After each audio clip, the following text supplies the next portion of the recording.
first flight of the orbital Discovery, and the shuttle has cleared the tower.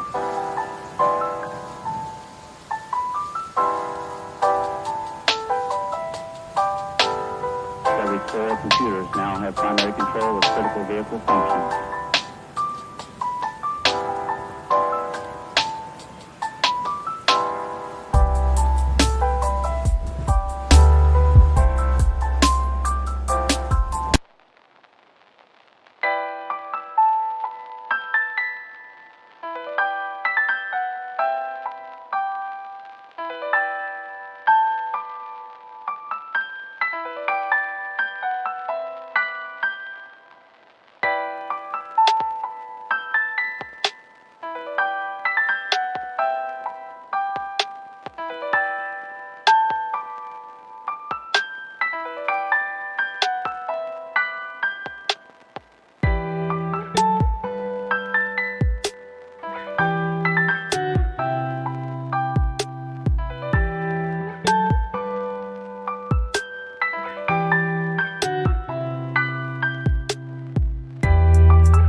Hello.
Okay, good morning, Ateneans. Or should I say, marahay na aga mga Atenista.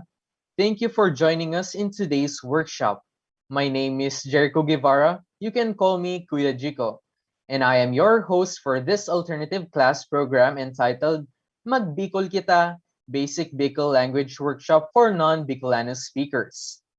This e-workshop will be intended for students who are residing outside the region and are not Bicolano speakers, who currently do not have the chance to learn the language firsthand in face-to-face conversations. The participants will be given an introduction on Bicol languages and taught about common Bicol Naga words, phrases, and sentences. And we are privileged to have with us today a renowned and multi-awarded Bicolano poet and author.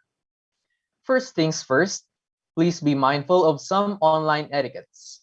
First, kindly mute your microphones in order to prevent distracting the speaker and your fellow participants. However, you may want to open your cameras only if possible, but if your internet does not permit it, then it's okay. Second, if you have any questions or comments, feel free to send your messages through Zoom chat. We are also live on the Adno Osas YouTube channel. We encourage our YouTube viewers to participate in the comments section, and we will address your inquiries in the open forum later. We will be issuing e-certificates, but first, you need to stay throughout the event and accomplish the evaluation form that will be given at the end of this workshop. I hope that these guidelines are clear. So before we begin with the program proper, excited na po ba kayong matuto ng Bicol language? Well, for me, it's a yes. I've been looking forward to this ACP topic because this workshop will teach our fellow Ateneans the language that will also allow them to interact with their Bicolano friends in our community. So without further ado, may I invite everyone to settle down and prepare for the opening prayer. Let us now dispose ourselves in the presence of our Lord. In the name of the Father, the Son, and the Holy Spirit. Amen. Let us be present to the Lord our God, who is in our midst, God of all knowledge and wisdom, who inflames our minds with a passion to learn and to understand. God of all creation, who enlivens our imaginations with the desires to build and to create. God of all hope, who transforms our hearts with a yearning for the world of your wildest dreams. We thank you for gathering us together here to praise you by our own words and works. We praise you for the knowers and the seekers, the builders and the makers, the lovers and the dreamers. who are gathered to attend the online alternative classes program in our university. We offer everything to you throughout this program. We beg you, Lord, to bless and protect from all harm all the participants, facilitators, and the organizers of this alternative classes program. We pray that you bless all the persons in charge of this program, that they may fulfill their tasks diligently and responsibly. This pandemic has forced us to create and to expand new ways of learning about ourselves, our country, and our common home. We know that without your grace, we can do nothing. May we be living witnesses of your genuine love through the implementations of the knowledge and skills acquired through this alternative classes program. Help us to live lives of abundant faith, steadfast hope, and undying love during this time of the pandemic. Following the example of Our Lady of Peña Francia, our Mother, and Saint Francis Xavier, our patron. Send us your Spirit, O Lord. We ask this in the name of Jesus Christ, your Son. Amen.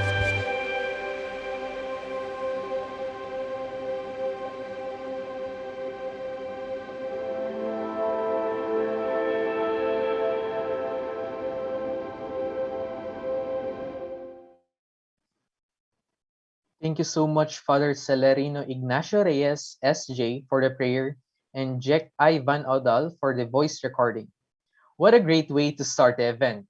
So now, to properly welcome us to this program, we have with us Mr. Rodolfo S.B. Vertus Jr., Director of the Student Affairs, to deliver the opening remarks. Good day, everyone. Your Office of Student Affairs and our partners are inspired by the results of the previous semester's first ever Virtual Alternative Class Program, or ACP. Because of your presence and affirmation, we achieved an all-time high student participation and received positive feedback for the major student formation program. More students took part in multiple events, more than the required. And this semester, we have continued working hard together to bring you another formative ACP experience, albeit virtually, because ACP is worth continuing, because ACP is mission-driven. We have organized 24 webinars and e-workshops of varied, relevant, carefully screened topics.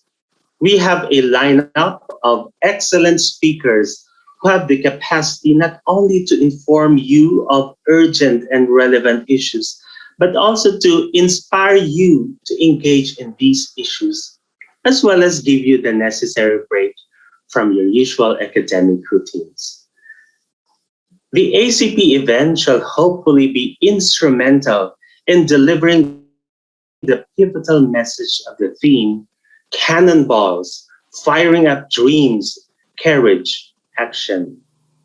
With the COVID-19 crisis still lingering and social problems besieging the people and the entire nation, we still dare to dream, not only for ourselves and for our immediate families, but for the larger society.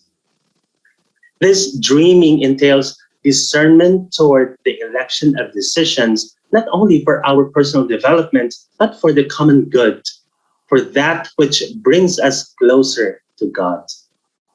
All this dreaming, discerning, and actuating such dream demand enormous courage. There is an upcoming election that will either keep the status quo or elect change. In the pandemic response to health safety, vaccination, and economic recovery of people and institutions, in the treatment of human dignity and rights, in the preservation of truths, and in upholding justice and democracy, among others. And we, the Ateneans, should be at the forefront of this campaign for change.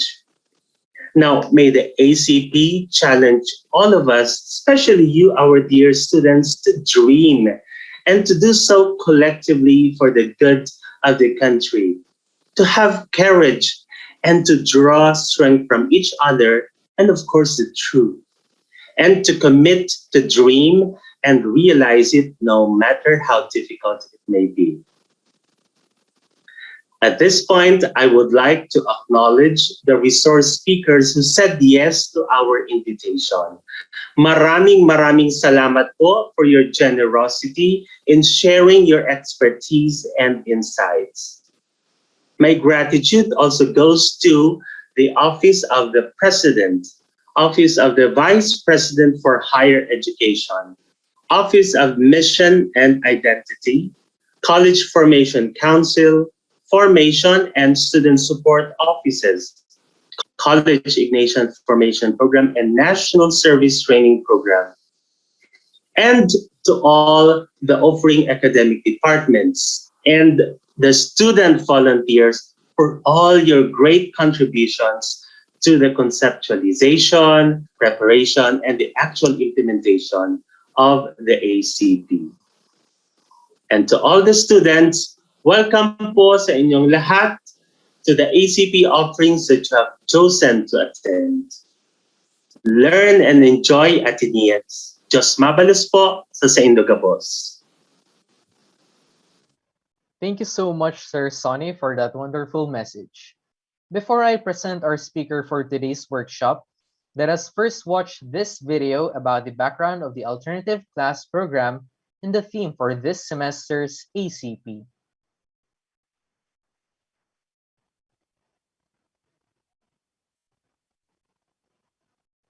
Okay.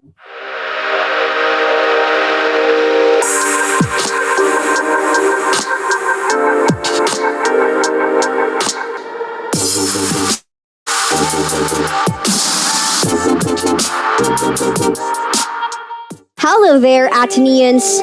Here is what you need to know about the Alternative Class Program, or ACP. The ACP is conducted every semester to provide college students with formative opportunities outside of their regular classroom routine and daily schedule in support of the university's uniquely Jesuit educational goals. Instead of attending their class for a particular period, students choose at least one ACP topic from among the offered webinars and e-workshops. Carefully selected resource speakers from different fields of specialization are invited to share their knowledge, skills, and inspire students to nurture their personal development and partake in social advocacies or causes. We thank you for your participation in the first ever virtual ACP last semester, which recorded an all-time high attendance turnout and received an overwhelmingly affirmative evaluation from students. Because of the ACP's affirming results and positive impact, we are continuing with a bigger and better ACP. However, the program shall still be carried out via digital platforms to ensure everyone's safety. The theme for semester's ACP is Cannonballs, Firing Up Dreams, Courage, Action. This theme is inspired by the conversion of Saint Ignatius of Loyola, founder of Society of Jesus. Just as Saint Ignatius was hit by a cannonball, which altered his life and drew him to a greater calling, this ACP hopes to fight up university's call for students to have dreams, discern, and how these dreams contribute to one's personal improvement and the common good, master courage, and find ways to accomplish these dreams. To do this, ACP offerings are carefully chosen to be relevant to the current times, formative, and mission-driven. The webinars and e-workshops hope to start a conversation on one's life in the pandemic, and the varied factors that affect it and facilitate personal and even community reflection and discernment. Who knows? These virtual activities could fire up meaningful cannonball moments in you, their students. At the end of the webinars and e-workshops, the ACP hopes for the following objectives. First, acquire knowledge and or skills that are relevant to one's interest, talent, skill, passion, or advocacy. Second, relate to share the learning and insight gained from the topic or activity in one conversation or dialogue and personal reflection. Third, examine the importance of one's interest, talent, skill, passion, or advocacy to the development of the society. And fourth, seek ways or opportunities by which the gained knowledge and skills can be further advanced and used for the benefit of the immediate organization, community, or larger society. For now, we would like you to listen to the speakers sharing and take part in the conversation.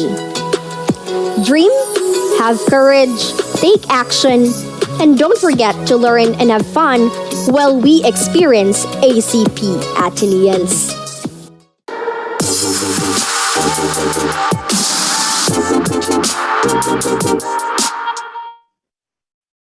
Okay, so that video you just watched explained to us what Ateneo education is all about. It's not only about coming to classes, getting good grades, and landing a good job after graduation. Ateneo is about using education not only to improve oneself and our families, but also to help uplift the lives of others and serve the community. Thank you, Ateneo, and salamat, ACP. At this juncture, I will now introduce our speaker for today. Our speaker is a researcher and a writer. He is an Ateneo de Naga University High School alumnus and earned his Bachelor of Arts degree in Development Communication at Ateneo de Naga University, class of 2000. He finished his Master of Arts in Creative Writing at the prestigious University of the Philippines, Diliman. He served as language evaluator, validator, and translator for K-3 learning materials and teachers' resources for Bicol under DepEd's Bureau of Learning Resources. He completed musological works which involve conceptualization, research, archival works, writing, and graphic designing for the Museo ni Jesse Robredo in the Museo Histórico de la Universidad de Santa Isabel in Naga City. He also received various awards, such as the winner of National Book Award for translation in his Bicol translation of John Donne's Holy Sonnets and Selected Works, Doros Asin Mga Anghel, the winner of National Book Award for Poetry, and a finalist of Madrigal Gonzalez, Best First Book Awards for his Anticipasyon Asin Iba Pang Mga Dawit-Dawit sa Bicol Asin Ingles. And he is the one behind the online Bicol language instructional page, Magbikol Kita. Everyone, please give a warm welcome and a round of virtual applause for our speaker, Victor Dennis T. Nierva.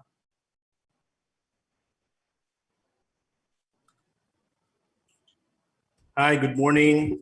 Maray na aga sa Indogabos. Yan. First of all, let me ask each of you kung sino dito ang magtatagalog ako kasi ang instruction sa akin. This session is actually most particularly for non-Bikolanos, no? Pero nakita ko nga yung pinsan ko dito nandito. So may mga Bikolano dito. So una, ang tanong ko, can you raise your hand virtually kung sino yung mga hindi nakakapag-Bicol dito sa session? Or beginner Bicol? Beginner. Ayan. So marami-rami. Ayan. Sige. Okay. So with the first wave of hands raised, I get the impression that a lot are not are actually beginner Bicolanos. No, matagal ko na itong gustong gawin pero hindi ko nagagawa, and wala na rin naman ako sa akademya, wala na rin ako sa eskwelahan ngayon. So I think I'd leave this to you students, especially if you are in the realm of sociology or communication or cultural studies or political sciences or social sciences, no,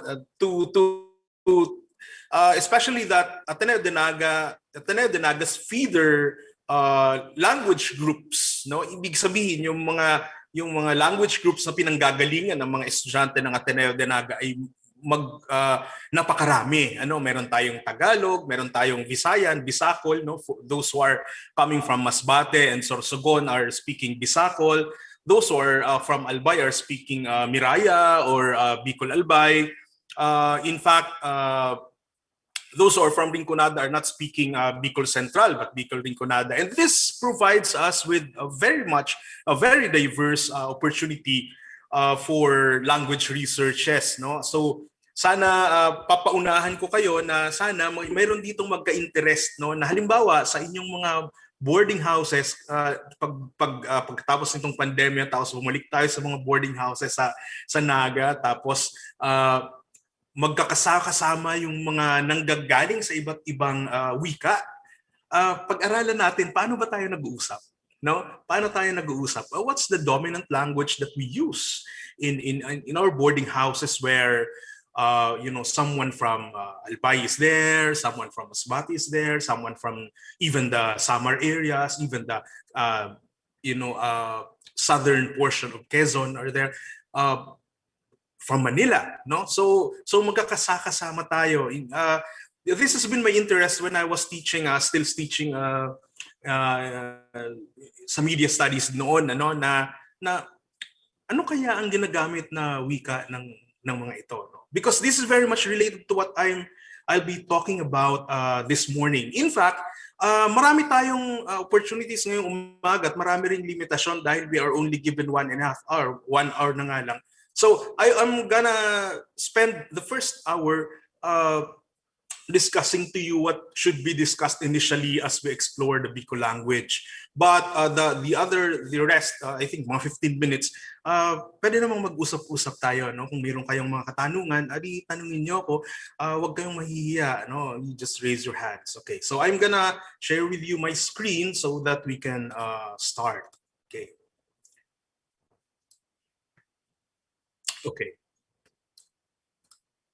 Okay. So magbicol kita, Bicol for non-Bikolanos. Malimit nagtuturo ako ng wikang Bicol sa mga marunong ng magbicol. Napaka halagang sabihin ito dahil yung mga Bicolanos nahihirapan pa rin pag-aralan ng Bicol because of the language diversity that we have in the region, no?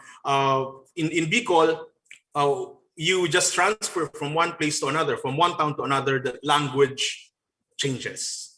No? So we have Bicol, we refer to Bicol as both a tongue and a provenance, meaning it's a place. Bicol, no? Yung Bicol ay rehiyon.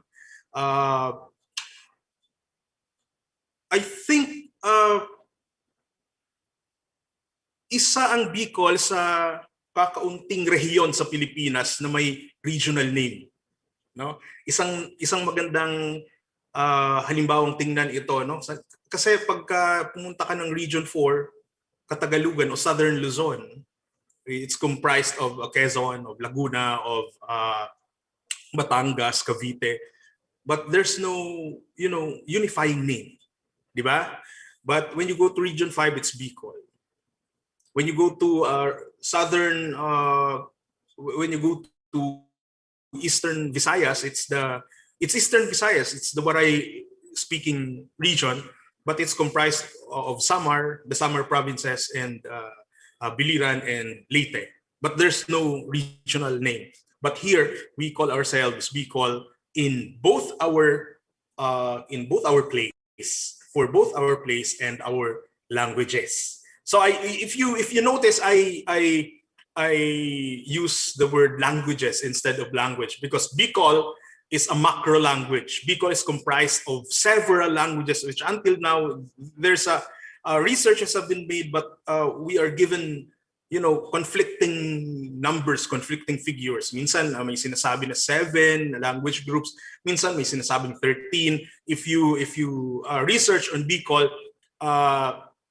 yung ethnologue na isang research institution, sasabihin nila sa'yo na may 3 or 4 na klasifikasyon ang Bicol, ang wikang Bicol. Pero yung kay McFarland naman, mas marami. Tapos yung kay Lobel naman at kay Tria, mas marami din.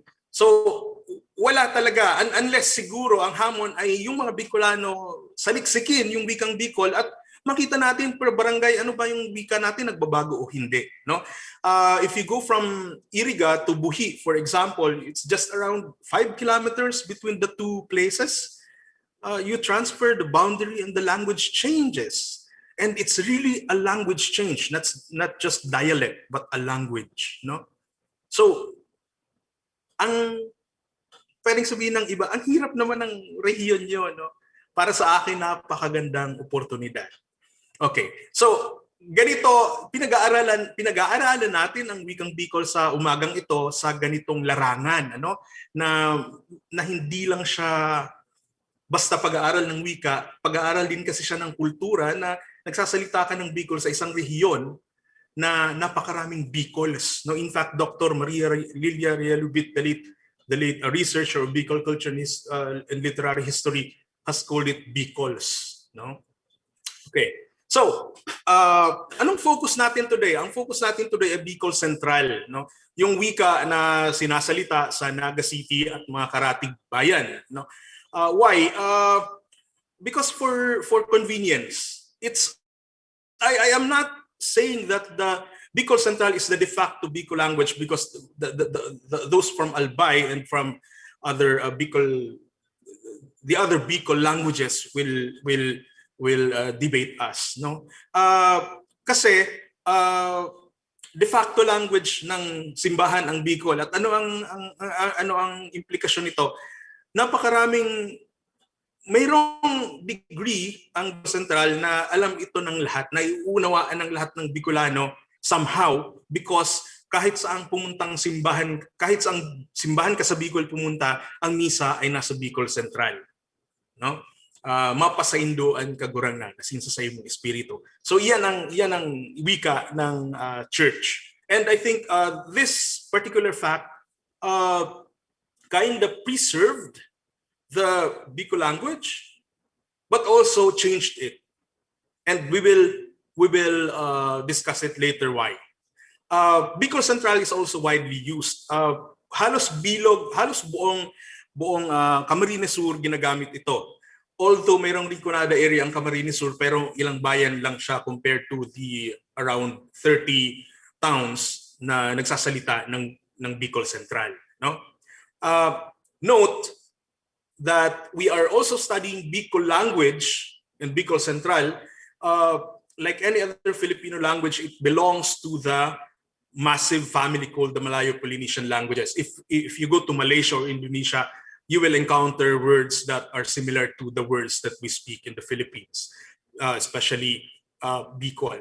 If you go to the Visayas, there are a lot of words, native words, not those assimilated from Spanish or English, that are also present in the other regions. No? So, ibig kong sabihin, hindi naman tayo nag-iisa. So if there are Visayan-speaking students here, or if there are Tagalog-speaking students here, there are words that you will encounter in Bicol, so that the enriching of your vocabulary should be done outside this session, because we cannot study vocabulary in this session. Otherwise, kahit pa 3 araw tayo, kukulangin tayo. No? So, ayan, session scope and limitations. Una, yun nga, nabanggit ko kanina na nakatuon tayo sa Bicol Central. Hindi natin pag-aaralan ang Rinconada, hindi natin pag-aaralan ang Katandungan or Pandan sa Catanduanes, hindi natin pag-aaralan ang Buenan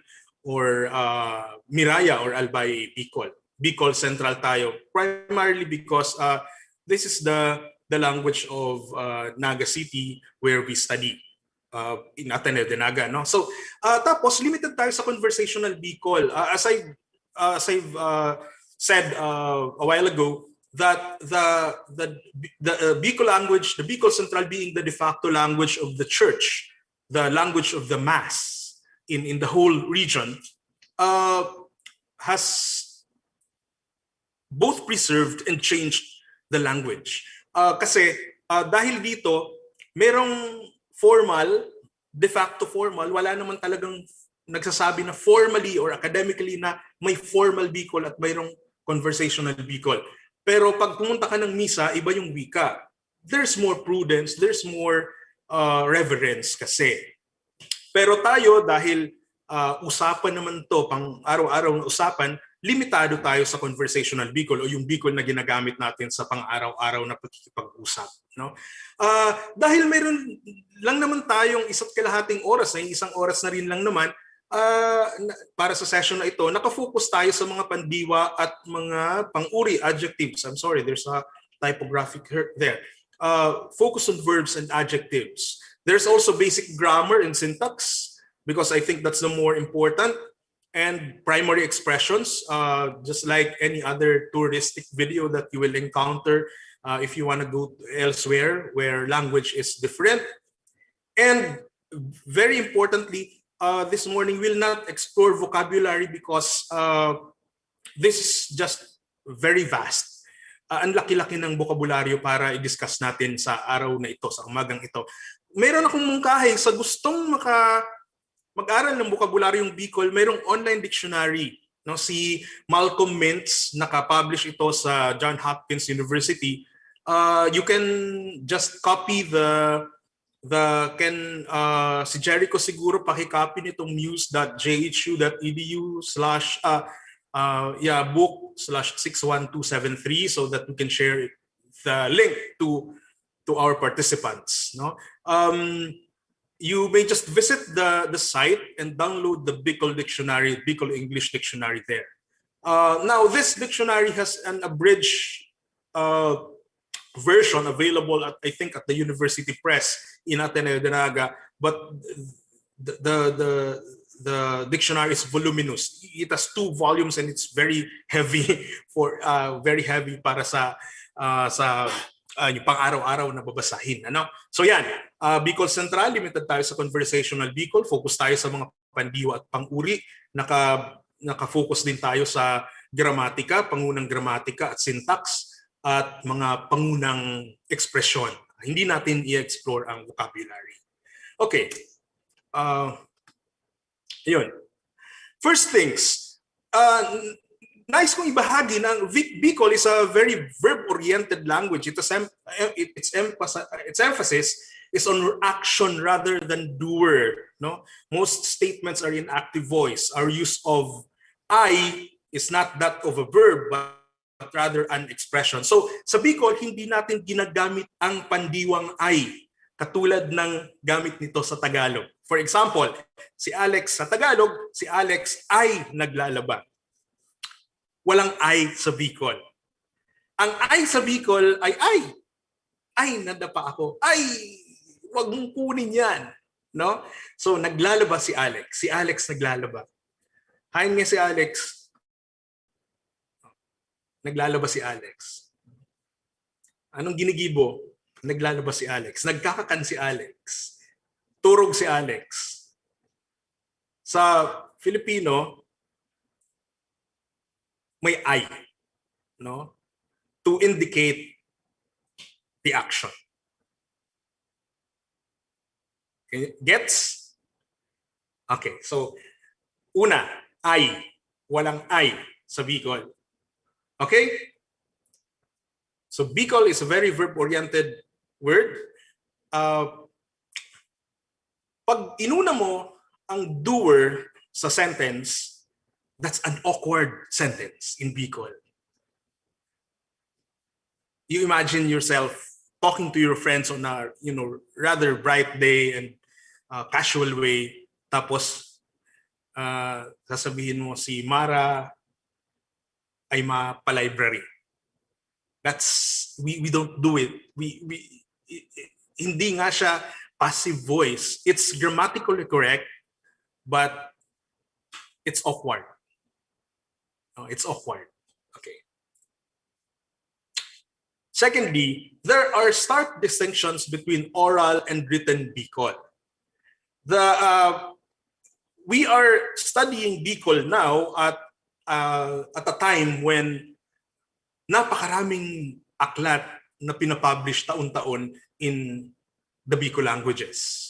No? The Ateneo de Naga University Press is very active in publishing literary works in Bicol, and there are a lot of independent presses, independent publishing houses that publish books in Bicol, whether they're literary or not.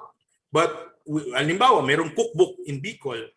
But there are stark distinctions between oral and written Bicol. Oral is a little carefree, just like any other oral way of speaking any other language.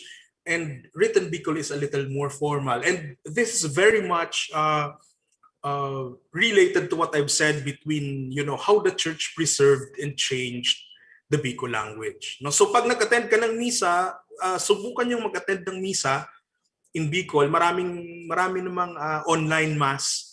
Tapos maririnig nyo yon, yung kaibahan nung kung paano kayo kinakausap ng mga Bicolano sa daan at kung paano yung pare at yung mga babasahin sa misa ay sinasalita, no? Sinasabi. So halimbawa, ang pinaka striking nito ay yung gamit ng word na asin for end or at, no? In Tagalog at, in English end.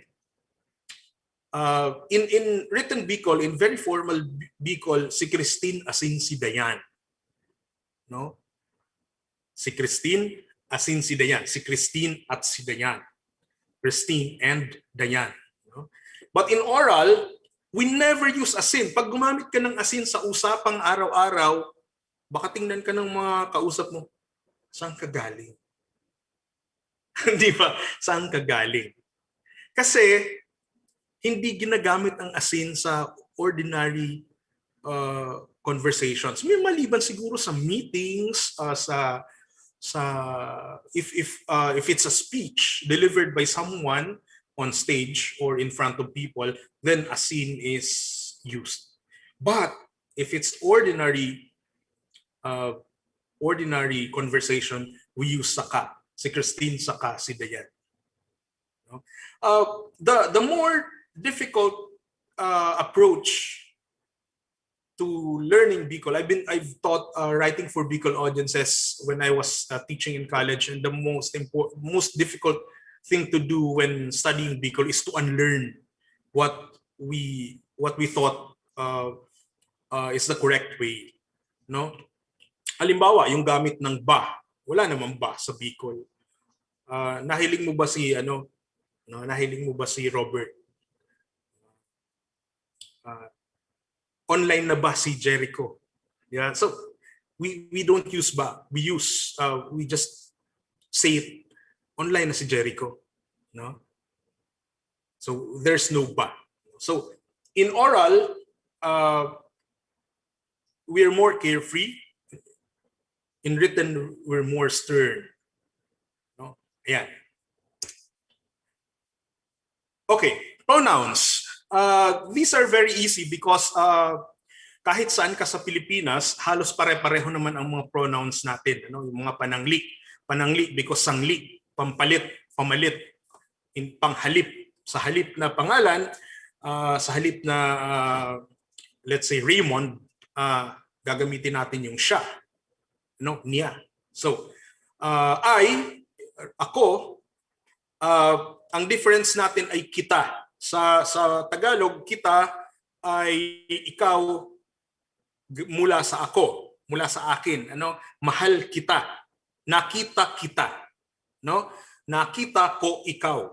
Pero sa Bicol, pag sinabing kita, tayo, no? Maduman kita. Maduman kita. Makakan kita. Kakain tayo. Pupunta tayo. So, ito yung mga pangunahing mga salita na ang mga non-Bikolano speakers get so confused because kita is widely used also in Tagalog. And in Tagalog, it has a really different meaning. Kita meaning ikaw mula sa aking paningin o ikaw mula sa aking kamalayan, no? Napanood kita kagabi sa TV, no? Nabasa ko yung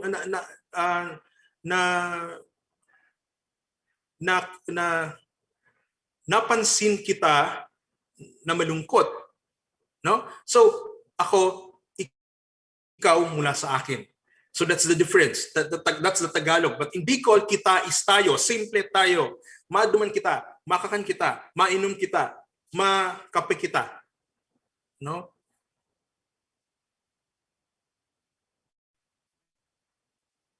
Gets? No? So us. Kami, siya, niya, it's the same with the Tagalog. He or she and we. Kami, we, siya or niya, he or she. And then sila, instead na sila, in Tagalog, in Bicol, we have sinda. No? Yung sila ay sinda, yung nila ay ninda. Nahiling sinda sa may kanto. Nakita sila sa may kanto. No? Nakita sila sa may kanto. Nakita nila si Arthur. Pero in Bicol, nahiling ninda si Arthur. They saw Arthur. Pag sinda, nahiling sinda ni Arthur, Arthur saw them. Nakita sila ni Arthur. Nahiling sinda ni Arthur. Okay? So pronouns. Introduction. Very much Tagalog, which I think is hindi Tagalog, kundi very generic yung introductions natin. Halos buong Pilipinas ganyan. Ako si. So in Bicol, we also use that. It's the same in Bicol. Kamian, no? We are. Kamian mga Jologs Incorporated. No? So if you notice, an, because the use of an and ang in Bicol are said to be variants, no? Yung ang daw ginagamit din, an is also used, pero sa Rinconada, which is according to some researchers, they call it the old Bicol, no? Kami walang N, walang G, kami mga Jologs Incorporated sa Rinconada. Pero sa Bicol Central, kami mga Jologs Incorporated. No? So we are the Jologs Incorporated. So take note, we can use an and ang in Bicol. Kami or kami ang. Ako ang estudyante ni Sir Kaloy.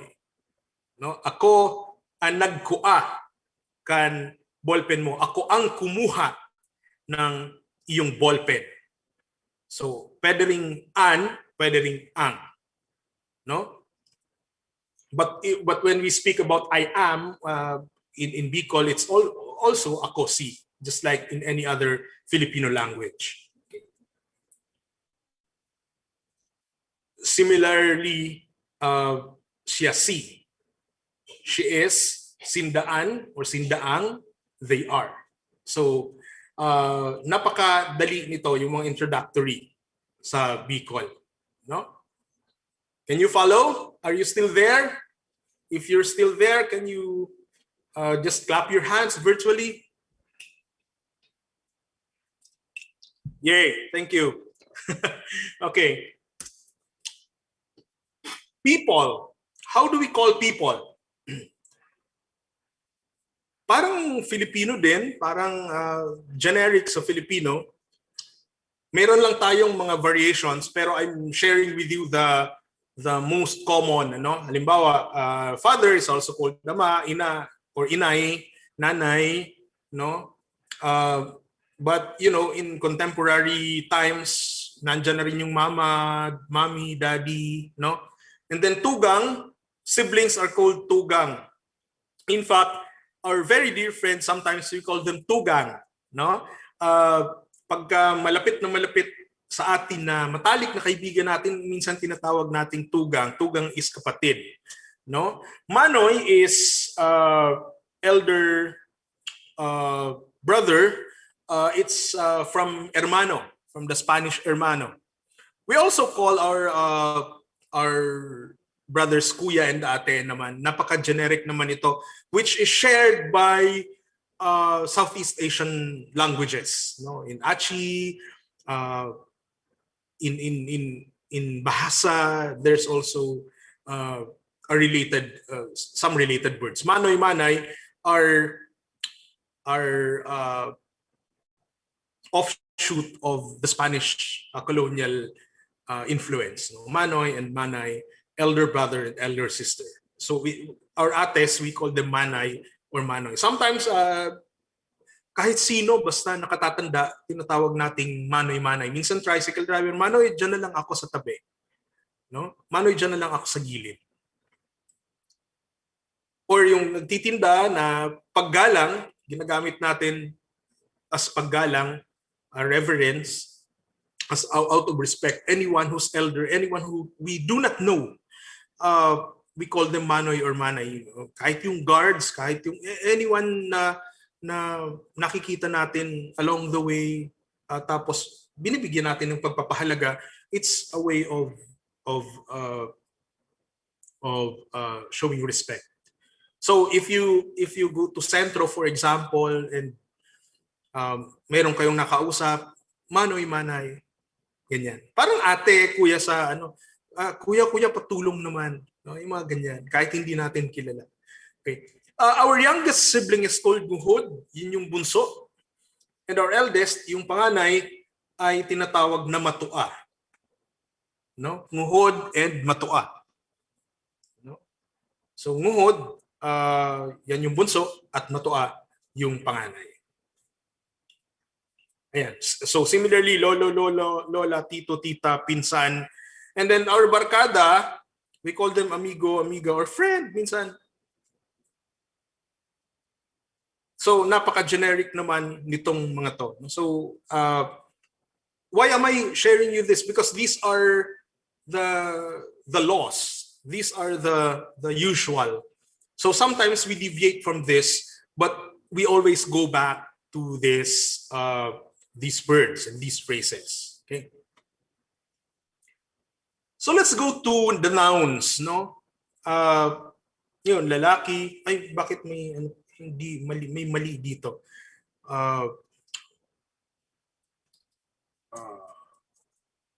Male, yung babae, and then female, and then plant, and then road or path, and then language or word. Ayan. Hindi ko natanggal. Ayan. So, ayan. So for the male is called lalaki, parang Filipino. The female is called babae or babayi, but babayi is very formal, so babae is okay. But what you see, the green areas that you see are called tanim. Makikita nyo rin dito yung differences ng Bicol at ng Tagalog, no? Na may mga differences lang in vowels or in consonants. Bicol na siya. Halimbawa, tanim at tanom. Nag-change lang yung O to I, naging Tagalog na. Naging change yung I to O, naging Bicol. Parang halimbawa, tinik. Sa Bicol, tunok. No, so may mga ganyan lang. Makikita, maririnig nyo pag may mga kausap kayo, tapos may word na pareho, pero iba lang yung vowel, or may iba lang na isang consonant, pareho lang naman yan. Tinik, dilim, diklom, may mga ganyan. Makukuha nyo sa clues. These are vocabulary tips, no? Para kung hindi kayo familiar with Bicol words, pakinggan nyo. Tapos, that word, tapos may narinig kayo, that word seems familiar, but it's using O. So ito yun, no? So yung mga ganyan. Another difference is the L and R. For example, in Bicol, in Tagalog, ulan, but in Bicol it's uran. No? In Tagalog it's tulog or tulog. In Bicol it's turog. No? So L to R, narinig mo, it's familiar, but it has an R. It has the R consonant. So most probably that's it. That's what you're thinking is correct, except that it's in Bicol because it uses the consonant R. No? Paano yun? For example,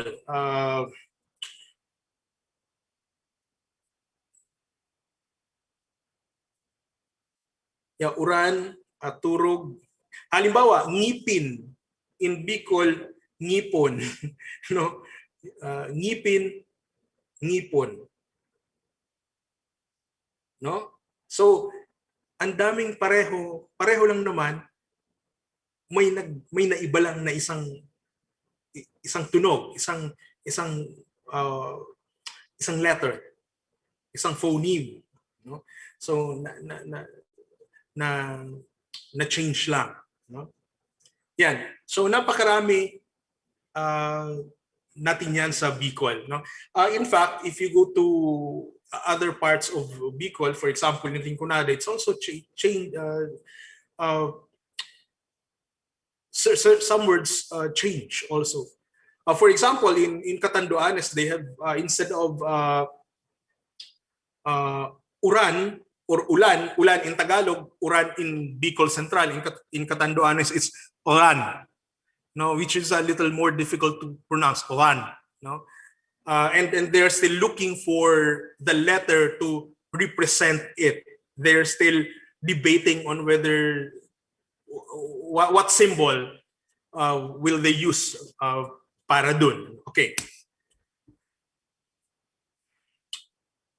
Let's go to the article the, no? The article the in Bicol, we use the word an, no? Nagbalyo nin tinampo an ikos. The cat crossed a street.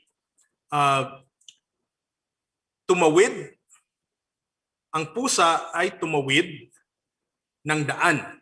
If you will notice, the use of an here is that of an article. The, so nagbalyo nin tinampo an ikos. The cat crossed a street. Okay? Pwede nagbalyo sa tinampo an ikos. The cat crossed the street.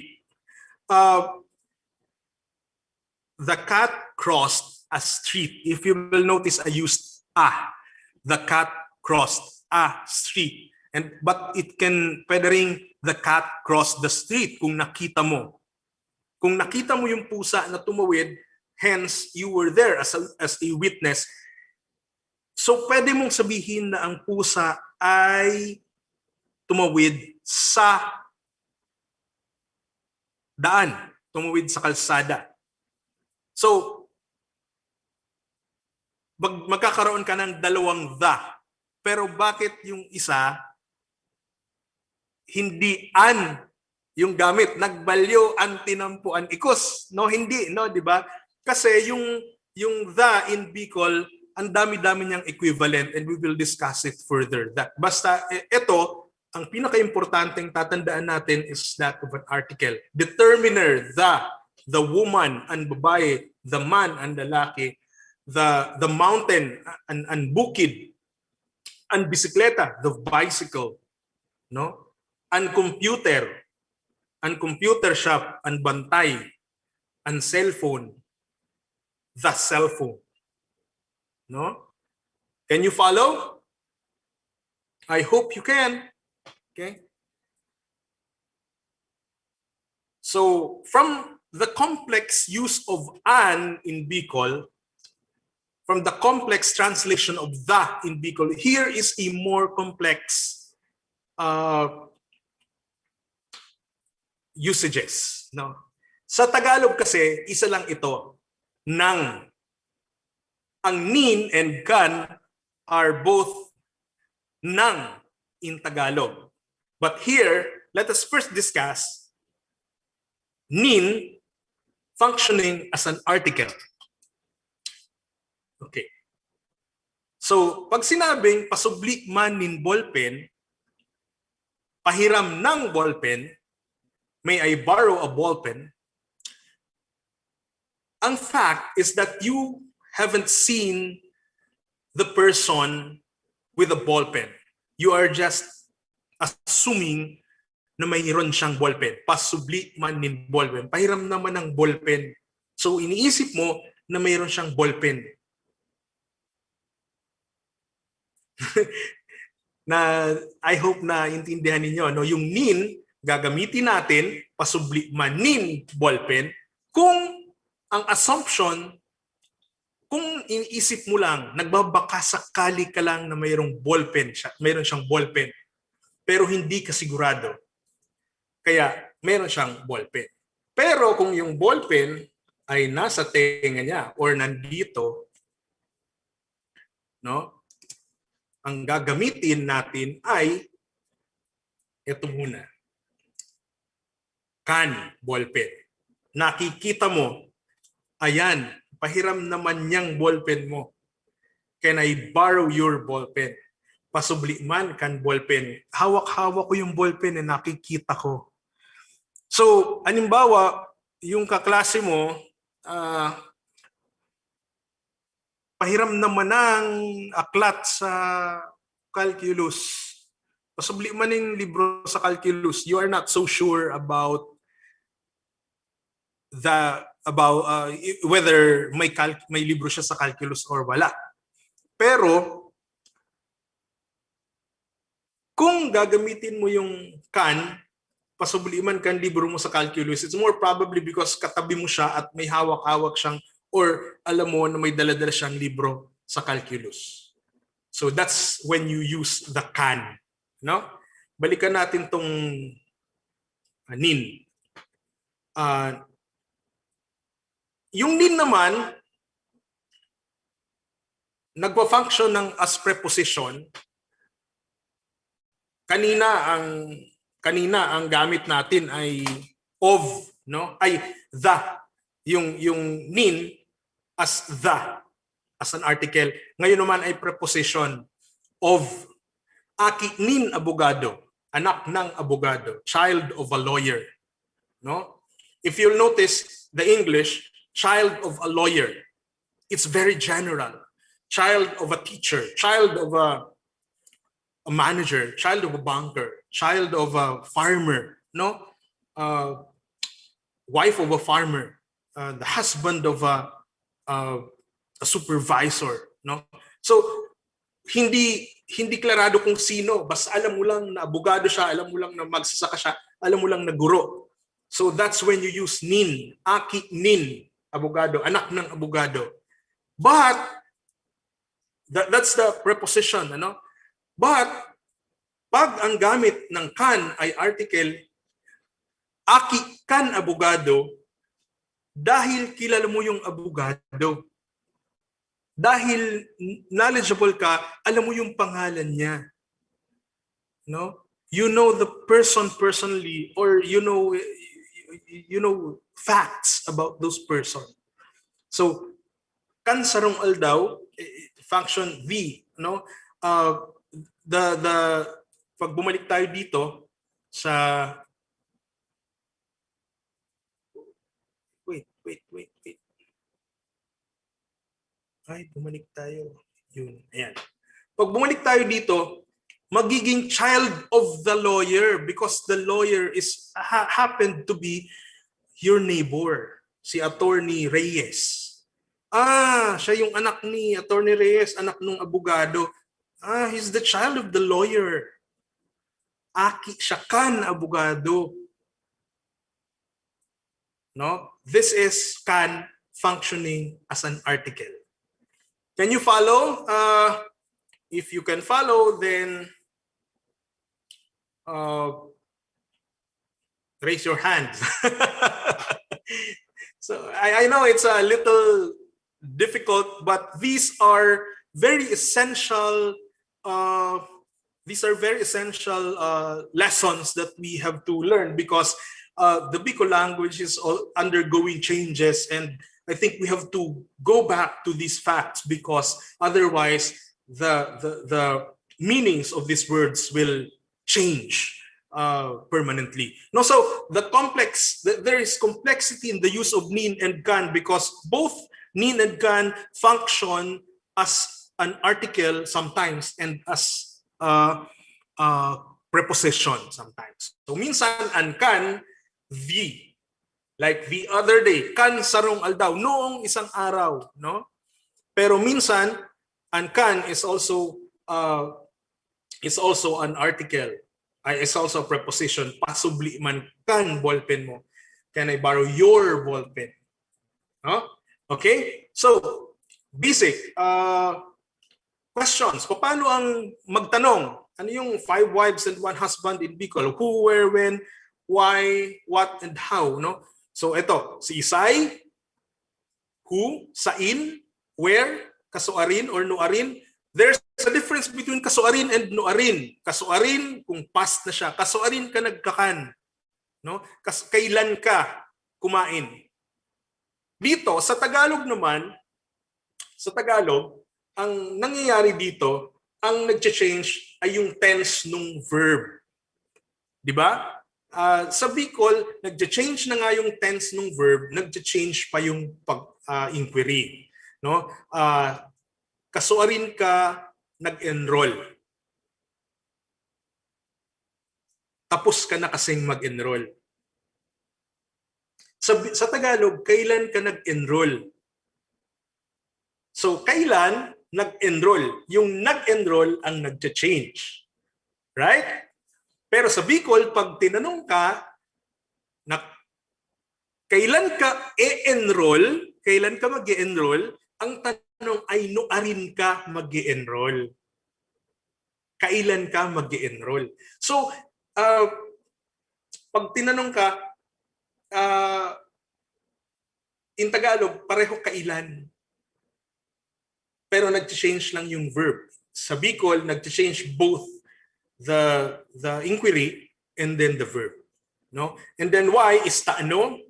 How is paano? I am putting accent marks in paano and taano because especially in paano because we also have the word pano.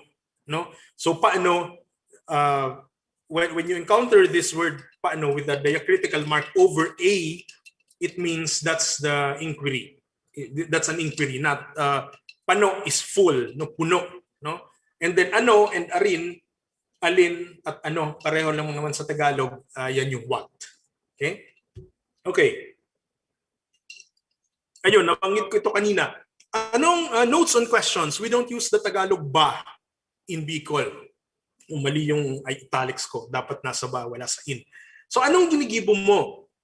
What are you doing? In Tagalog, ano bang ginagawa mo? Minsan, anong ginagawa mo? Sa Bicol, walang ba. Ano bang ginigibong mo? Minsan ginagamit na natin yan. Ano? So, I implore those who are here, those who are participating in the session, na after this session, please don't use ba. No, please don't use ba because hindi ako yung conservative pagdating sa wika. Pagdating sa wika, napaka-liberal ko, naniniwala ako na ang wika ay nagbabago, nag-change ito at okay lang na mag-change. But sometimes we also have to guard our language because that's one thing to consider about Bicol culture, na kailangan nating pangalagaan din yung wika dahil identity natin yan as Bicolano. So this is a note on ba. Okay? Inquiries. For example, si Isay ang kaibahan mo. Si sino ang kasama mo? Who's with you? si Isay. That's how sino, no? Si Isay ang teacher mo, si Isay ang prof mo sa accounting, si Isay ang prof mo sa English 2, si Isay ang prof mo sa retorika, no? So sino? Yun. And then saan ka maduman? Saan ka pupunta? Where are you going? Saan? I forgot. Saan ka maduman, but kung nasaan ka, hain ka. Hain ka ngunyan. Nasaan ka ngayon? Where are you now? No? So take note of this. Saan ka ngayon? Nasaan ka ngayon? Mapapansin niyo yung difference between Tagalog and Bicol, no? Sa Tagalog, pwedeng saan ka pareho, saan ka pupunta, saan ka ngayon, di ba? In Bicol, we can also use hain ka ngunyan, but you cannot use it hain ka maduman, no? In hain ka maduman, saan ka pupunta, it's always sain ka maduman. Now there are nuances which I think you can discover while you go on using the Bicol language, no? So these are very basic. These are very basic. Ayan, noarin ang birthday mo because it's in future. Kasuarin ang birthday mo because it's already past, no? Or general. Kailan ang birthday mo? When is your birthday? I think I've already mentioned this a while ago. Okay. Paano kita ma-enroll? Paano tayo mag-enroll? How should we enroll? Okay. So these are easier. Pira. There are other inquiries also. Very important because these things we use every day. When you go to store, for example, and you're buying something, pira, how many? No? Gurano, how much? In Bisaya, I think ginagamit yung pila, no? Gurano is magkano? No? So gurano, pira.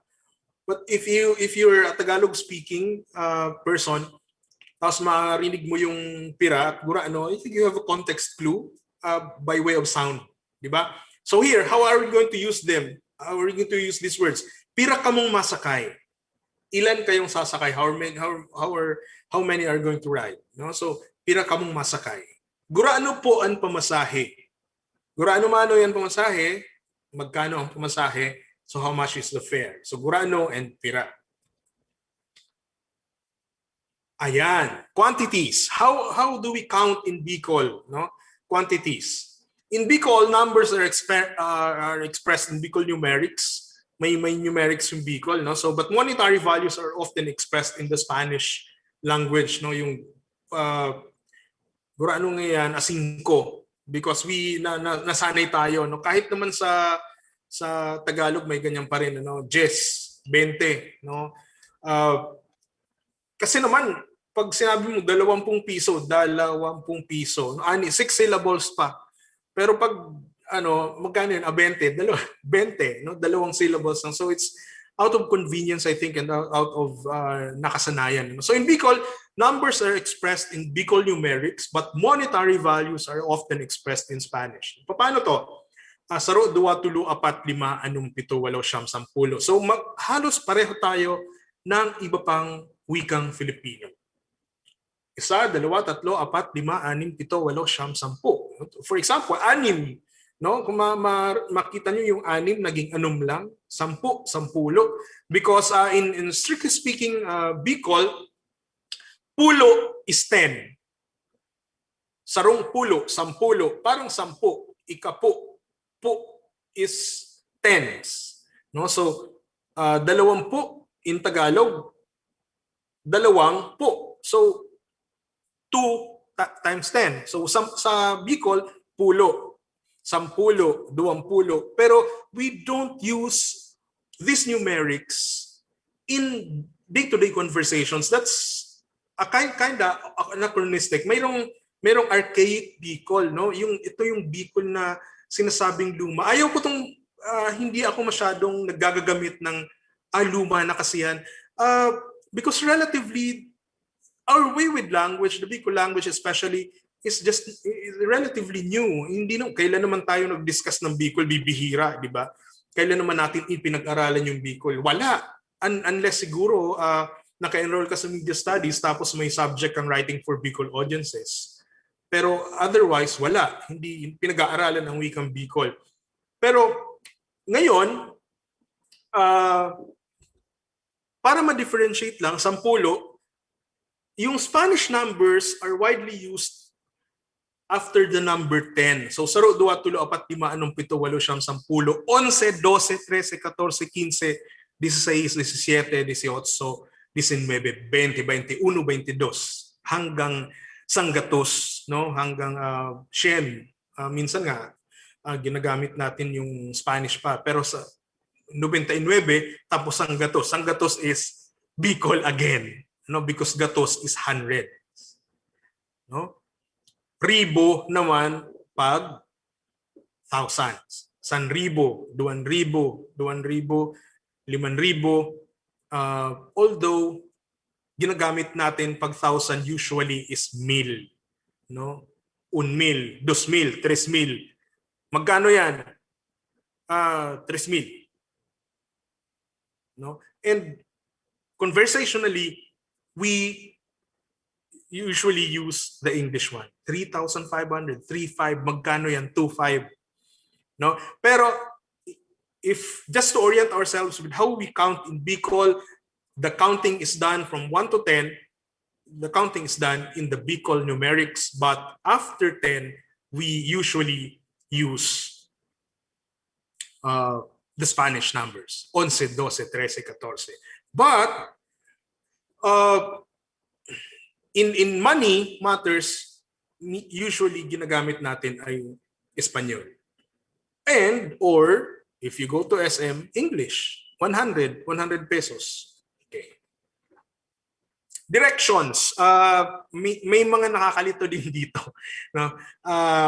Iyan, that, ini, this, ito or ito. Ito yung nalilito yung mga Tagalog minsan kasi ito sa atin, ito. For example, hawak-hawak ko. Pero sa Bicol, ito nga si Aki ini itong nga si Aki ini Ronald. Yan yung nakapula. Itong nakapula ang Aki ni Ronald. No? That. The one you're pointing at is far from you. It's not so near. Kasi pagka nasa tapat ko, ini ang Aki ni Ronald. Iyan ang Aki ni Ronald, somehow near. That's Ronald's child. And then this one is Ronald's child. Ini anak ni Ronald. Ito or ito anak ni Ronald. No? Yaon duman anak ni Ronald. Yaon digdi anak ni Ronald. Here's Ronald's son. Yaon dyan. There. Ronald's son is there. No?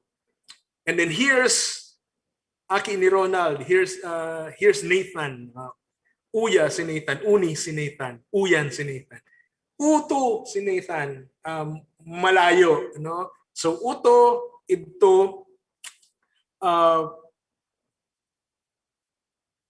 makikita niyo yung mga to, mga words na nagtatapos sa to, pag direksyon, malayo yan. Ito, uto. No? So, pag yan, pag-an, iyan, dyan, uyan, somehow malapit. Pag i, ini, digdi, uni, nandito, malapit.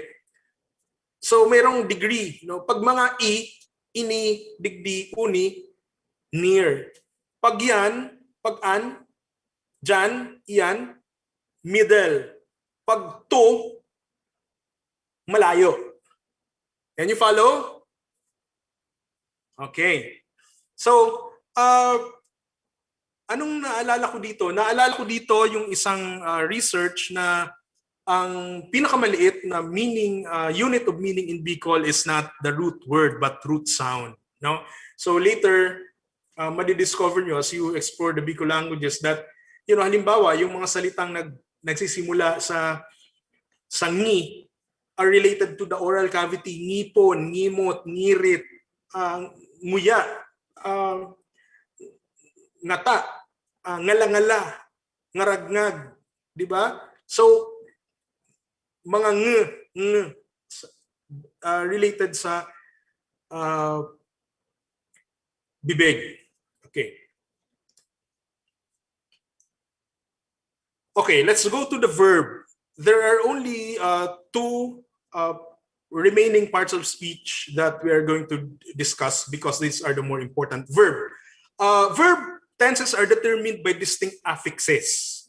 For example, parang sa Tagalog, base form of the verb plus the prefix na. So nagdalagan, tumakbo. Sa Tagalog, no, tumakbo, kumain. And then also nagmahal, nagpadangat, nagkakan, ate, nagdalagan, ran, nagpadangat, loved, no? So yung base form ng verb gagamitin nyo plus nag. Past tense yan. Pero meron tayong complications, no? Paano ang complications? Meron din naman nito sa Tagalog, halimbawa, nagtakbuhan dahil marami. Sa Bicol, nag, and then base form, and then there's an affix. For example, nagkakan. Pag more than two ang gumagawa, nagkarakan. No? Nadadagdagan ng R plus the first vowel sound of the word. No? Nagkarakan. Marami tayong nagsikain. No? Nag-irinom. Marami tayong uminom. Nagduruman, marami tayong pumunta, nagsipunta. Or nagpuntahan. No, so may mga complications tayo. Nagiging natural way na lang ito ng pagsasalita sa Bicol, maririnig nyo. Ginagamit din ito sa adjectives and i-discuss natin mamaya. Okay, so this is past tense. And then let's go to the present. Nag, first syllable of the verb, and then the base form. For example, nagluluto, cooking, naghihiling, watching, nag-iikit, stealing, no?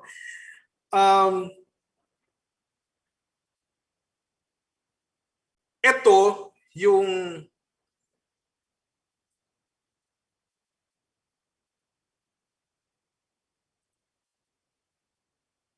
yung dinidescribe mo yung verb as you are using the word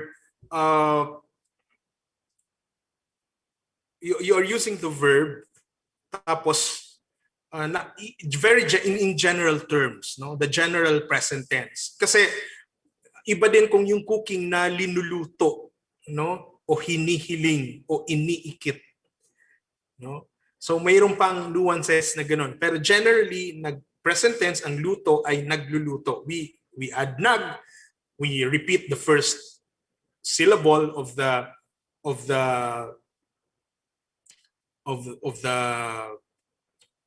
base form, and it makes it it sets it in the present tense. Okay?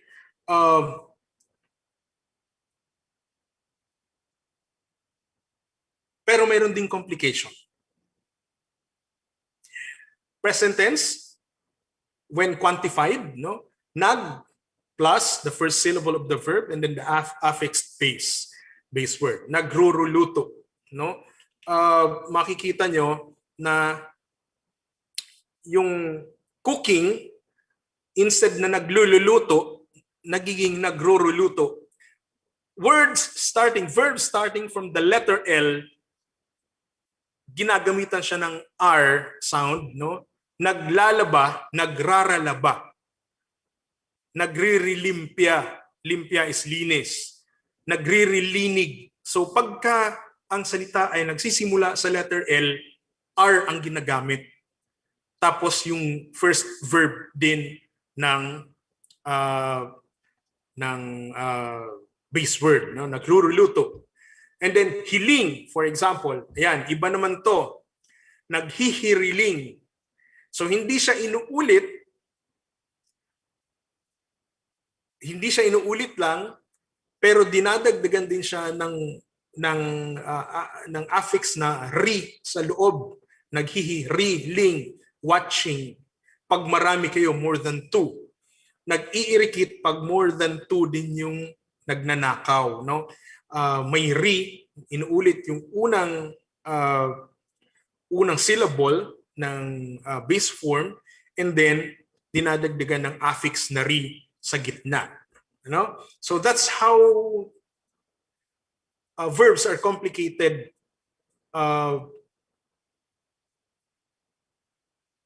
in Bicol.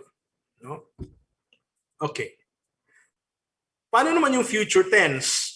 Parang pareho lang, halos pareho yung concept sa Tagalog, except that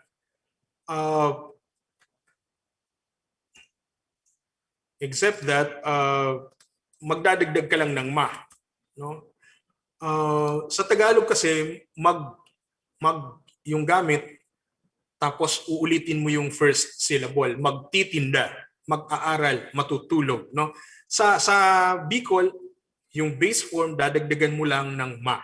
Will sell, matinda, will study, maadal, will sleep, maturog. Maturog muna ako, tapos maadal ako. No? Ika matinda. No? Mag-aaral ako, tapos matutulog muna ako, tapos mag-aaral ako, ikaw naman magtitinda. So that's how base form, that's how the verb is expressed in future tense in Bicol. Pero mayroon ding complication. Again, ayan, magdadagdag ka rin ng riraru, no? Matirinda kita, will sell if there are more than two doers, and then maaradal, and then matururo. Okay? Okay, sige, let's have some exercise. Baba, for example, to go down. Say it in future tense. Anyone? Anyone? Any volunteer? Just say it. Okay, Justin. Mababa. Yes, mababa. Paano kung more than two doers?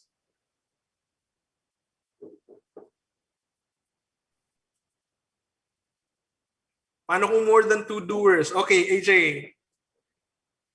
Di ko po, Sir Aron, kung tama, mabaraba po. Yes, tama, no? So, pag future tense, yung baba, mababa. Tapos pag more than two doers, mabaraba. No? Okay. Ngirit. Past tense ng ngirit. Anyone? Archie, okay? Nagngirit po. Okay, nagngirit. Paano kung marami? Nagngiririt. Yes, nagniririt. Okay. Kurahaw, to shout. Let's express it in present tense. Okay, present tense. Anyone? Regina, you're raising your hand. Nagkukurahaw po. Nagkukurahaw, yes, that's singular. Paano kung quantified? Paano kung more than two? Nagkukururahaw. Yes, nagkukururahaw. Ano? Okay, kawat. Just an exercise. Express it in future tense. Anyone?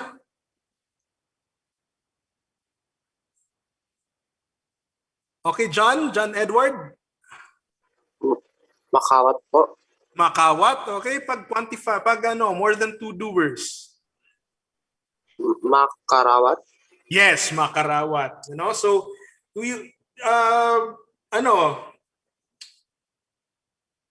ganito generally ang ginagawa sa verb, no? Pagka ine-express natin in different tenses. Okay, last, hanaw.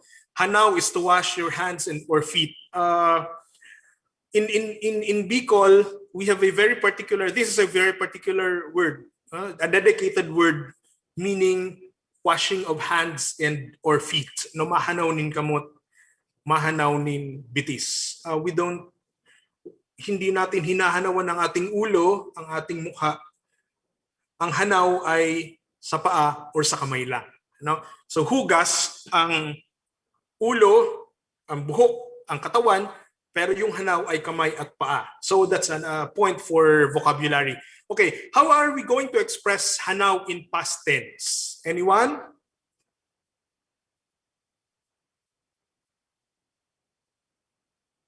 Okay, Archie, again? Naghanaw po. Naghanaw. More than 2 doers. Nagharanaw. Yes. Okay. Nagharanaw. So that's it for our verb. No? Thank you for those who have participated. Later on, sana may iba pang mga names na makita natin. Punta tayo sa adjectives. No? Panmidbid.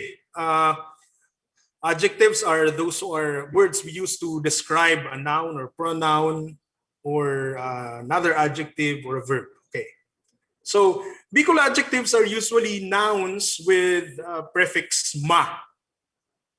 With the prefix ma. So, halimbawa, gayon is a noun. Lipot is a noun.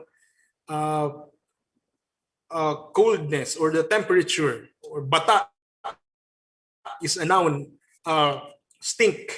And then gayon is beauty. So, you add ma to the base form magayon, malipot, mabata. So, it becomes beautiful, it becomes cold, and it becomes stinky.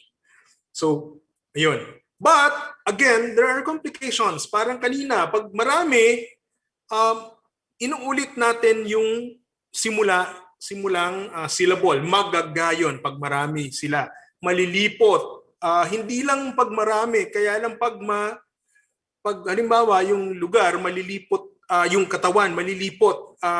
Malilipot na nga ang hawak. No? Kasi yung buong hawak na, yung buong katawan na yung malamig. Sa Tagalog, hindi malamig na ang katawan, ano, 'di ba? Sa Bicol, pwedeng malipot na ang hawak, pero because we want to intensify our expression, we say malilipot na ang hawak. So, and then mababata pag marami, no? Okay? Bicol adjectives for various intensity. Meron din tayo nito. Parang medyo malamig, malamig-lamig ng panahon, mga ganyan. Pero sa Tagalog yata hindi masyadong doble-doble, no? Halimbawa, na mamasa-masa, yung ganyan.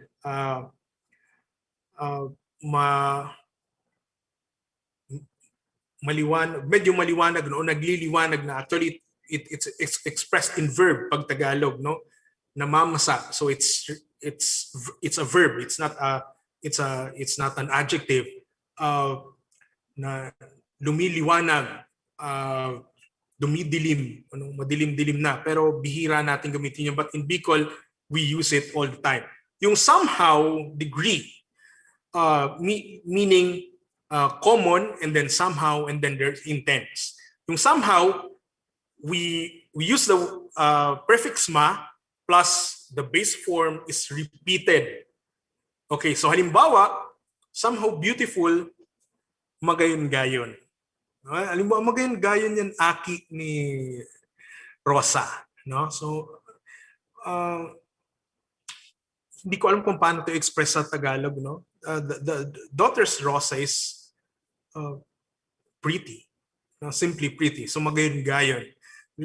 Kung bata pa, kung halimbawa cute, ganyan, no? Malipot-lipot, it's not so cold. It's moderately cold.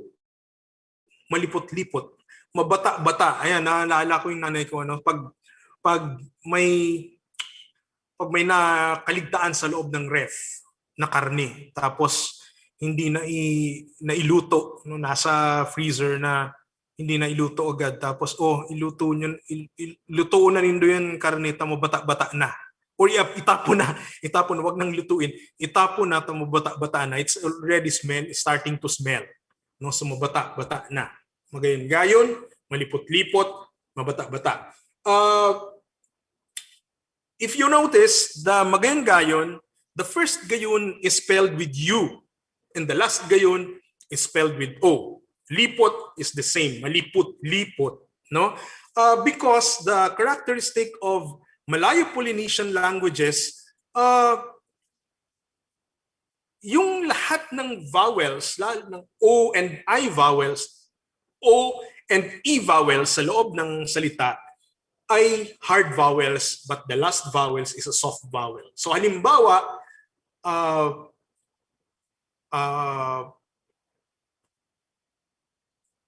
buot, the word buot or buot, bait, no, mabuot, it is spelled as buot, B-U-O-T, and not B-O-O-T, because generally Austronesian languages, the Malayo-Polynesian languages have that characteristic, no? Yung mga vowels sa loob ay matitigas. Lalambot ito, yung vowels na O or E sa loob matitigas. Lalambot ito sa hulihan, no? Magayon-gayon, malipot-lipot. Pag sinubukan mo siyang sabihin, i-enunciate, ma-discover mo kung bakit. Ano? Okay. Complications of Bicol adjectives. Intense. Ma, base form, and then on. Ito yung intense. Kanina, somehow, ngayon naman, intense. Ma, base form, plus the affix or the suffix on. Magayunon. Very beautiful. Maliputon, very cold. Mabataon, very stinky. No? So magayunon, maliputon, mabataon. Ang bango-bango. Ang lamig-lamig. Dito pala yung yung sa Tagalog, inuulit, hindi dun sa moderate but sa intense. Ang bango-bango. Ang baho-baho, ang lamig-lamig. Di ba? So the difference, no? Okay. Exercise tayo, hamot, fragrant. Paano to sasabihin sa intense way? Mahamot, no? Anyone? Yung iba naman. Any volunteer? Malapit na tayong matapos. Mahamot.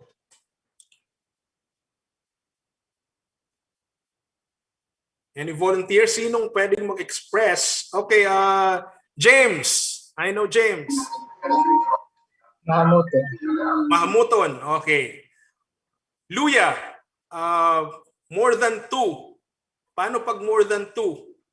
Dinidescribe mo. Okay, Archie.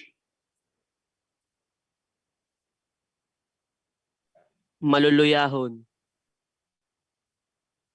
Maluluya. Pag maluluyahon, marami sila, tapos intense.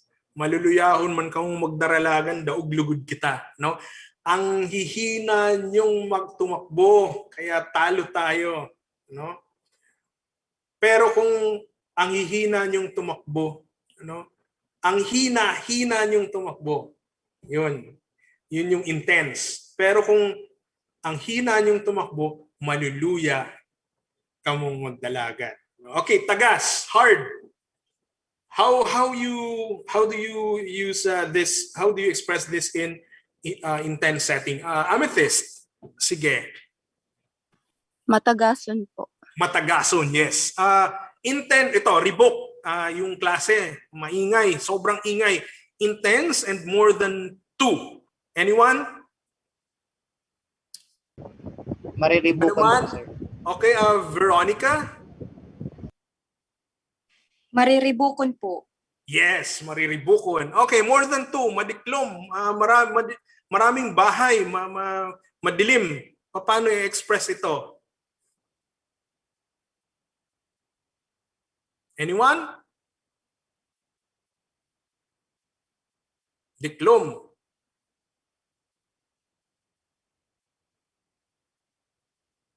More than 2. Anyone? Archie? Okay. Madidiklom po. Madidiklom na mga harong. Okay. Intense, mabuot. Okay, JC. Mabuutan po. Mabuuton. Okay, tuninong. Anyone? Sofia, tuninong. Matuninong. Matuninongon, pero pwede ring, ito yung pinalast ko kasi matuninongon, pwede ring walang ma. Tuninongon. No? May mga nuances na ganyan. Although may mga salita sa Bicol na ganyan, pero you will get to know them as you use the Bicol language. Kung iisa-isahin natin, maubusan tayo ng panahon. No? So, tuninongon, yes. Okay. Some expressions, so marhay na aga, hapon, banggi, good morning, good afternoon, good evening. Marhay na aga, marhay na hapon po, marhay na banggi. So aga is morning, hapon is hapon, udto ay tanghali, and then banggi is gabi. And then of course, you kumusta ka? How are you? And then you answer, marhay man, I'm good. No? In Bicol, however, when we say thank you, we say Diyos mabalos. Diyos ang gumanti sa'yo because you've done something that's good. So if you will notice, we are very theist. This is not just because of our Catholic upbringing or Christian upbringing, but even prior to colonial period, we have our deities, we have our system of beliefs already. And then siring man, you mabalos, and then sasagutin mo na, ikaw din. No, ikaw din, siring man, mangyari din sa'yo sana. No? Okay, some other expression. Iyo is yes, dai is no, pirmi is always. So iyo, dai, pirmi. Okay? Ano pa? Ayan, kung may mga tanong. May tanong? Jericho? Okay I'm po, open sir. for question. I know that's already 12:04. Okay. Sige, Archie. Siguro few questions, ano? Okay po, Sir, Okay. Does anybody have any questions po? So we're going straight to the open forum. So wait lang. We have here the first question from earlier. What is this? Ito po. From Martin Huco. Ano po ang pinagkaiba ng Bicol na may C at Bicol na may K? Okay. That's an interesting question. Actually, ginamit lang naman siya ng mga institutions. Para sa akin kasi wala siyang difference. Sinasabi nila na yung C ay yung province at yung K ay yung language. No? Halimbawa, Philippine Daily Inquirer, when it says Bicol region, it uses C. When it refers to Bicol language, it uses K. Para sa akin, as a Bicolano writer and someone who studies the language, wala siyang difference sa akin because sa panahong ito, nasa tinatawag tayong post-colonial hankering, no? Kumbaga, mayroon tayong paghangad na makuha natin yung matubos natin yung nakaraan, yung mga nawala sa atin. Kasi prior to the coming of the Spaniards, there are no documents that say that we've been using C. So it's Bicol all throughout using the letter K. So, for example, Magbikol kita, in Magbikol kita style book, both K and both the province and the language are referred to as Bicol with K. Yun. Okay, so thank you, Sir Vic. So meron pa dito another question from Martin Huco. So tuwing kailan ginagamit ang baga o ang ta sa tayo? Baga? Baga o ang Baga is a supporting, I don't know, baga is how the Tagalogs use baga is just the same the way we use it. So baga is a supporting intensifier of a statement, no? Iyo baga, daibaga, no? Kumbaga hindi parang ganun, daibaga, no? Hindi oo yung ganun. Nahiling ko nakita ko baga. So it's like that. No, we use baga in this manner. No? So it is there. It is used to intensify expressions. Okay. Okay, so thank you, Sir Vic. So are there any more questions po from our audience? May isa pa, yung ta ni Martin. Ta is used to support yung, it's a consequence, taiyo, tadai, no? Actually may contraction siya na ata, tadai, no? It's to make emphasis, to make emphasis on whatever we're saying. At tadai mo yan ko ahon, taiyo, no? Parang sinabi ko na sa iyo na oo. Sinabi ko na sa iyo na hindi, no? 'Yun. Okay po, sir. So thank you. We also have here a question. Wait lang, may question po. So from Anonymous daw po. So it is, what is the difference between Central Bicol and Hararong na Bicol? Para sa akin, walang malalim na Bicol. As a Bicolano writer and who has witnessed, the development of the usage of Bicol in myself, nung nagtuturo ako ng writing for Bicol audiences, palagi yung sinasabi ng mga estudyante na ang lalim naman kasi, sir, sige. Sabi ko, sige, isa-isahin natin yung mga salita, ha? For example, in a poem I wrote, sabi ko, igwanin halabaon na panahon sa pagultanan kan tag-init, as in kan pag basta something like that. So hindi din, sabi, ang lalim naman, sir. Sige, sabi ko, isa-isahin natin yung mga salita. Igwa, naintindihan niyo o hindi? Nin, naintindihan niyo o hindi? Halabao, naintindihan niyo o hindi? Naintindihan, sir. So after the questions, naintindihan naman ng lahat. So nasaan yung lalim? Ang theory ko is yung lalim is because we have never studied Bicol seriously. So we are just studying Bicol. We're starting using Bicol in literature. We're starting using Bicol in research, for example, in thesis. May mga thesis na ngayon na Bicol. Because we're starting to use the language in these manners, we find it unfamiliar. We're charting an unfamiliar territory. So akala natin malalim, pero actually hindi. Pag binasa mo naman ng pangkalahatan or hinimay mo naman, naiintindihan mo naman lahat. 'Di ba? So nasanay lang tayo, hindi lang tayo sanay na nagbabasa ng Bicol. Naririnig lang natin yung Bicol, pero yung Bicol na binabasa natin, hindi tayo sanay.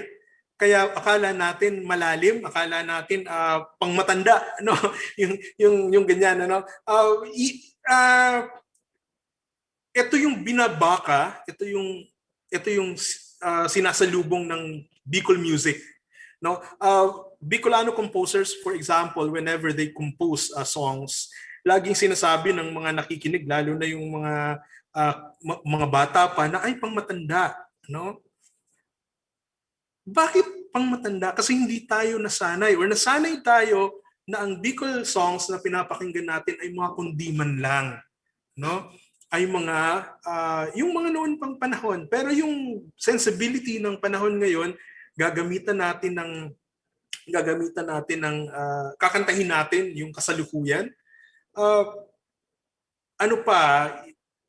Ine-endure pa ng mga composers. I think it will take time for us to get familiar with Bicol as a as a language of reading. Kasi nababasa natin ng Bicol sa novena, sa misa, sa Biblia, pero yung pang-araw-araw nating usapan, pag sinulat mo sa isang kwento, akala mo malalim. Pero actually ginagamit mo pala sa pang-araw-araw na usapan. Ayun. Okay, so thank you, sir. We also have another question here.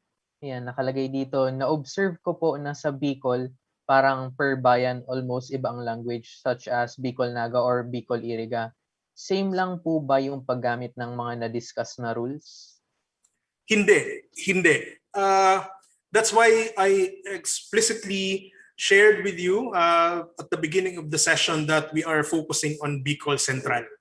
We did not focus on Bicol Rinconada because it's a totally different language with totally different nuances, with totally different vocabulary, lalong-lalo na kung buhi siguro, no? In fact, not all words in buhi I understand. I perfectly understand Rinconada because half of my being is from there. Having my father is from Nabwa, so I speak Rinconada fluently. But buhi is different, and from this experience of being a Rinconada speaker, I can attest. I can say that different rules apply to Rinconada. So it's another session actually.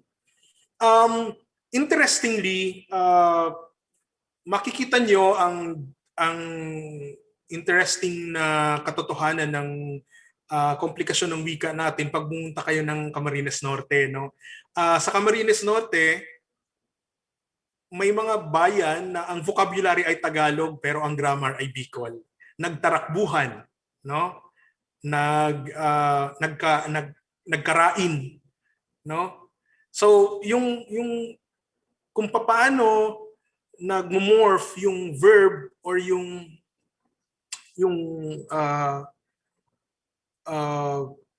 adjectives, Bicol, yung kung ano yung pinag-usapan natin ngayon, ganon. Pero yung vocabulary na gamit ay Tagalog. So, yun yung madaling gawin. Pero pag pumunta ka ng Rinconada, it's different. Kasi halimbawa, Magayon sa Bicol Central, in Rinconada, it's lang gayon, naggayon na. Tapos gumagamit sila ng double consonants, no? For example,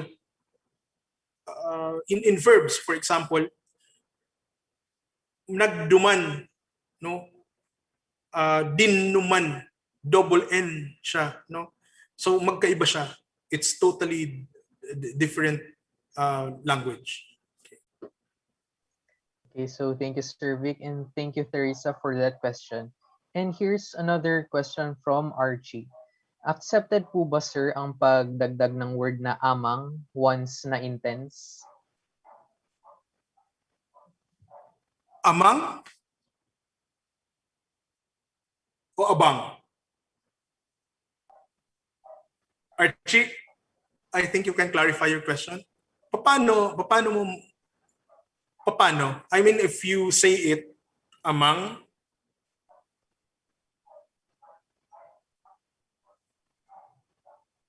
abang gayon.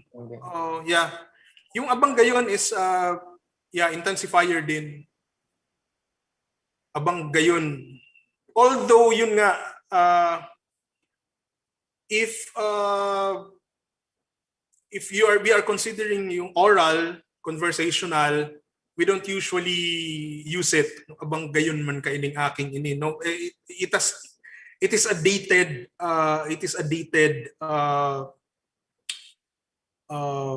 expression, abang gayon. Although it's really beautiful when you use that, no? Pero if you're in usual conversations among friends, it's actually beautiful to use that in usual conversations. But the session today is much slanted towards yung paano ba, ano yung ginagawa. Now, the session, having given you the basics, we can always violate. We can always use abanggayon, naggayon-gayon na, no? So, yun nga, hindi lang ka talaga kasi kakasya sa isa't kalahating oras. Okay, so here's another question po, anonymous ulit. So, paano po nagkaroon ng ibang variations ng Bicol dialect? So, curious lang po kasi nasa same region tayo pero ibang-iba ang Bicol Naga sa Rinconada and etc. I'm not a linguist. I'm not very familiar with yung language formations natin. Pero maraming researches naman kasi topographical, di ba? Tapos yung exchanges with other regions, no? For example, if you are from one start example of this is the island of Burias in Masbate, no? When you go to San Pascual, the town proper, because San Pascual is serviced by boat from Pasacao, Camarines Sur, where Bicol Central is spoken, the Bicol that we used this morning. Sa sentro ng San Pascual, ang wika ay Bicol Central. No? So you can buy things in the tindahans there using your Bicol Central, the language in Naga. But if you go to the barangays, a kilometer away there, lahat ng barangay na yan nagsasalita ng Cebuano. No, Cebuano sila. But if you go to Claveria, the other town in Burias, they're speaking Albay because the port servicing Claveria is Piuduran, Albay. No, so yung may mga ganun tayo, actually it's a very interesting thing for those who are studying language to study language mapping in Bicol. No? Paano ba nagkaroon? Kasi ang pag-aaral ng wika ay kaugnay din ng pagtatao, peopling, no? Paano tayo nagkatao sa Bicol?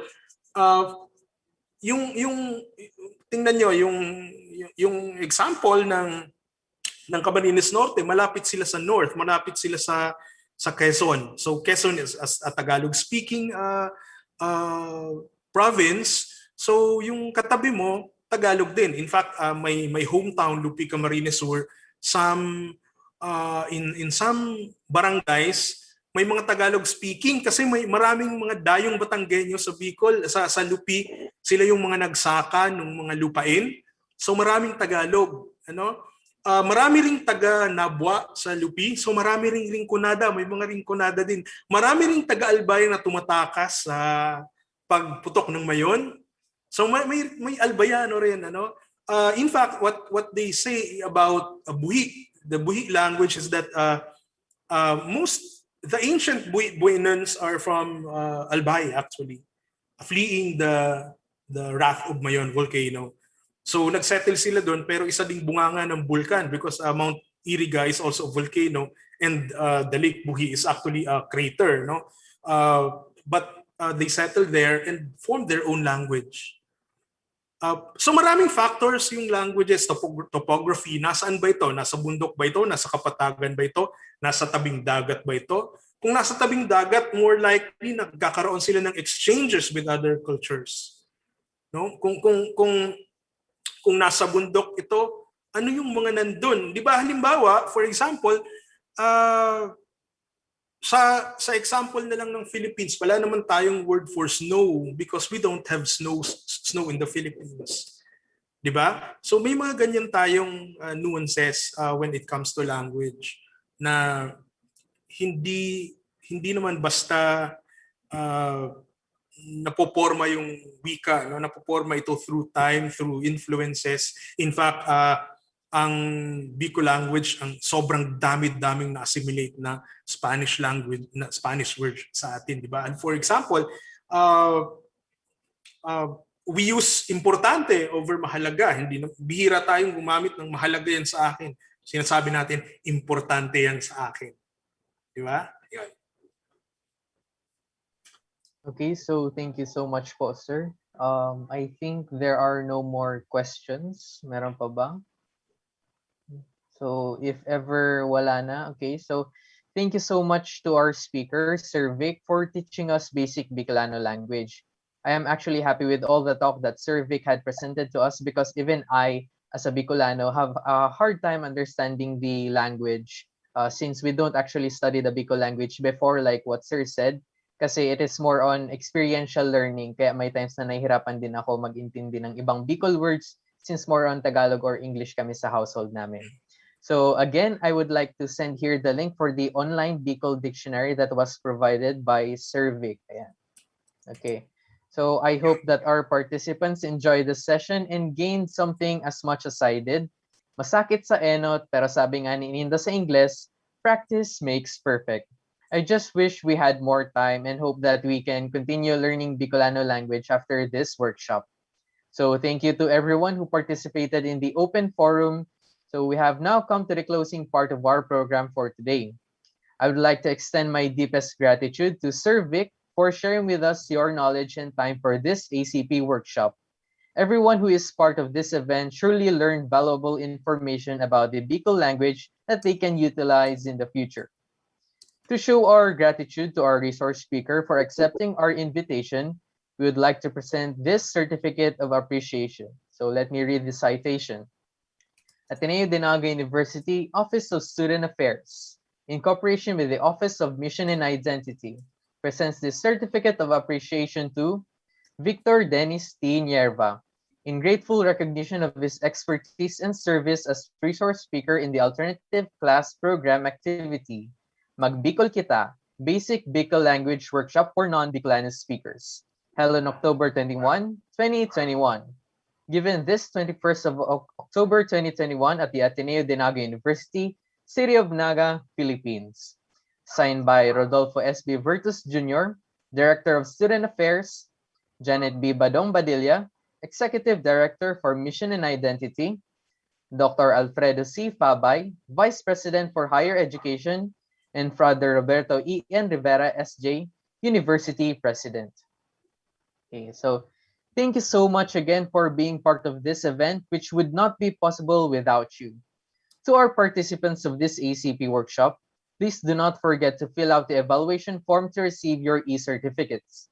We'll be flashing the link here or in the chat box, so please make sure that you provide the correct information as it is what will exactly reflect on your certificate. So we are grateful for your participation and we hope to see you all in the future ACP webinars or workshops. Once again, my name is Jericho Guevara and I am honored to have been your host. This ends the Magbikol Kita Basic Bicolano Language Workshop for Non-Bikolano Speakers. Marhay na aga sa Indo Gabos, salamat na marhay and ingat permi. Mabalos.